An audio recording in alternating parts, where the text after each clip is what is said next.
because Blue Lines took this template of soul, hip hop, reggae, and whatever, and beautiful vocals and strings and this whole thing, that package seemed to get borrowed wholeheartedly by a whole set of bands.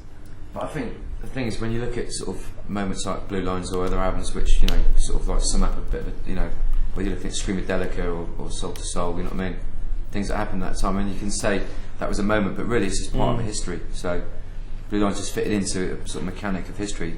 We were drawing on influences that go back, you know, went back 10 years before that album was made. So it's not like, you know, it came out of nowhere.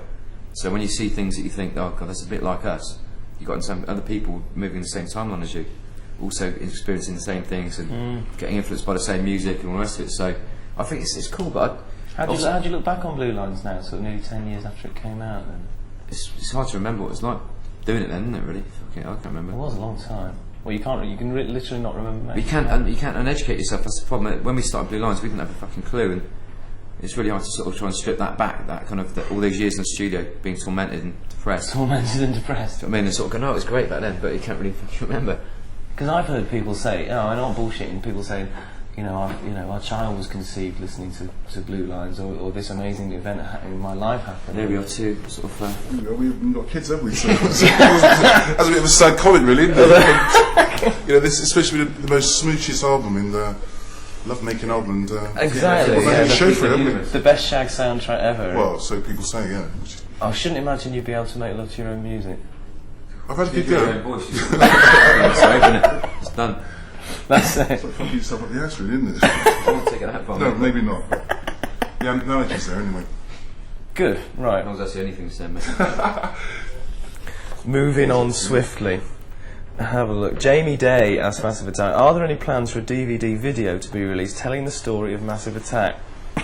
So far, what plans are there for a tour? That's a whole new question. Are there any plans for the life story of Massive Attack, and presumably which will be your high points in the story? That'd be the carriage clock, wouldn't it? I mean, that's the end when you start doing that. You start doing a retrospect on yourself. You might as well. That's when you're sort of like expecting a gold watch. Box set time. Exactly. I mean, we did you the don't really feel like the Phil Collins era of your career then. Exactly. We're kind of almost there. I mean, you know. I think in a way, if we did that, it'd be sort of something like Dallas or Dynasty, really, wouldn't it? That's sort of way. Well, it'd have quite a big cast, that's for sure. Yeah, there'd be a very big cast. But no, I mean, we're not really planning to sort of summarise ourselves that way, because it's really kind of difficult, you know what I mean? I suppose it's kind of saying that you've almost got nothing left to give creatively when you start doing that kind of thing. Well, in a way, but then if you look at when we sort of make music, you do look at your past all the time and your influences that do come from that way, rather than sort of, you know, you're always striving to go in this direction, but everything you're taking is from there, you know, because that's what it's all about. So history is always fucking part of the makeup of every record, but I don't think you really want to sit there and kind of completely sort of like put it in a box and go, this is the way it was, this is the way it happens, and this is what it's all about, you know. It's really difficult. Gee?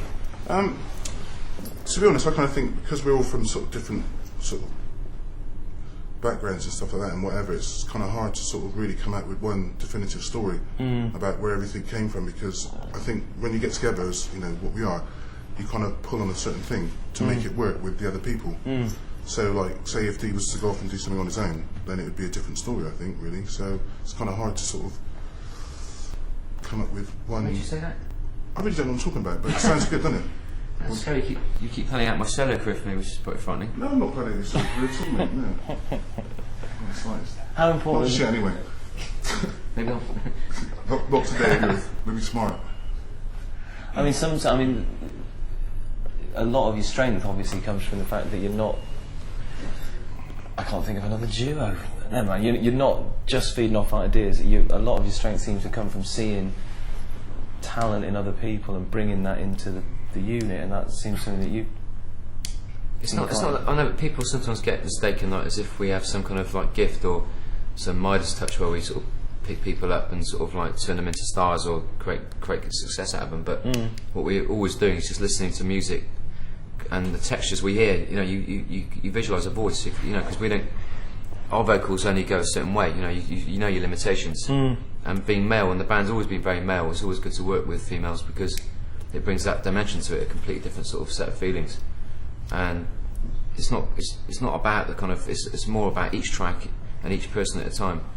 You know, that's what's really happening. If you know, working with Elizabeth is about how she works over a piece of music. You know, it's all those elements, as opposed to sort of like looking at people going, let's try that, let's try this. It's very deliberate. You know. How did the link with Liz Fraser originally come about then? Just inquisitive, isn't it? Really. Yeah, well, I think the link with Liz sort of came about before this, wasn't it? We were after her for protection. Yeah. Really. This thing. She dissed us. Well, she didn't diss us. I think it's the other guy who dissed us, really, wasn't it? But anyway, we've always loved Liz, and like Descent. You look at a voice, and with us, it was like, wow. You're both big Cocktail Twins fans. This would be the voice for what we're trying to do. Yeah. Same thing with Tracy, really. Yeah. It was always that voice sprung to mind. You know? And that brings us to a question that's just come in from Farouk Chishti. Asked Massive Attack, is Liz Fraser involved in your next record? Liz is actually, she's been in the studio today, so yeah. I saw Liz this morning, actually. Oh, there you go. She was busy away in the studio, wasn't she? She's really good now. She's really up for it, and I think we felt that. So after Protection, we did a couple of tracks with Tracy, and a couple more that no one heard. I think we felt, with the way that what they wanted to do and what we wanted to do, that we probably sort of reached that point. We did what we could do. But with Elizabeth, I think it's just such a different way of working. It's much more mysterious, more abstract, and sort of more magical in the sense. I mean, that's not I'm not comparing the two at all, because they're both amazing artists. But I think we did feel we felt it was unfinished business with Liz. Really, do you know what I mean? There's a lot more to explore.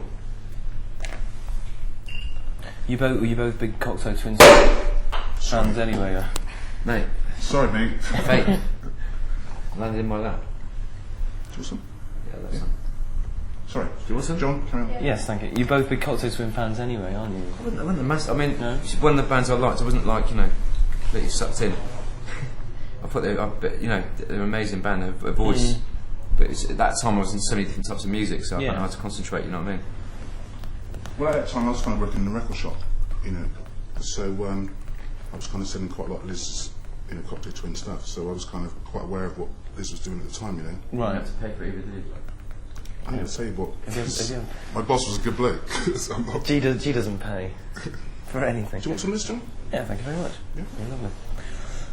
Here's a good controversial one. Rob Hobson, there's a question come in just here now from Rob Hobson. Asked Massive Attack, on the last album you went for a more aggressive punk sound. Speaking personally, that alienated me a lot as a huge, and I mean huge, fan of the previous two albums. Given the album's reception, do you regret the direction that you took with the benefit of hindsight?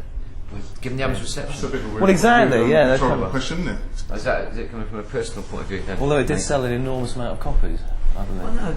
Well, no, you can't use fucking hindsight and regret what you do. You do what you did at the time because it means something, It's not, you don't take a sort of like decision to sort of go in a certain direction because for commercial reasons or for any other reasons, just for yourself, it's what you're about at that moment. Yeah. And the albums, it's, people sometimes I think are under the impression that you sit down and have a committee meeting about what you're going to do, but it's actually you're going to do for fucking 3 years, day by day, fucking around with tracks, really getting into it, or not, as the case may be. It's a very laborious and strung out process, and so you don't sort of look back after and go, in hindsight, I wish we hadn't done that, because that was your life. You just don't do that. Well, it certainly would have been easier for you to have just made another template of Blue Lines and Protection. It's not actually, people think that, but also that's impossible as well, because I think by the nature of what we do, because we don't come from a traditional background, like I was saying earlier, it's more abstract in the way we work. Yeah. That there's no kind of template, to be honest. There's things we take with us, there's traits, there's history, there's ideas we've got, but we don't actually have a sort of like a fucking paint by numbers Massive Attack plan. Do you know what I mean? Where we go from A to Z, and that's the track. It never works that way at all. Even if you wanted to, even if in your sort of wildest dreams you wanted to be able to sort of make another one of your favourite tracks over and over again, it wouldn't happen. Well, that's where I see similarities between you and the Clash. I know you're both big fans. And they weren't afraid to take anything and put it into what they were doing.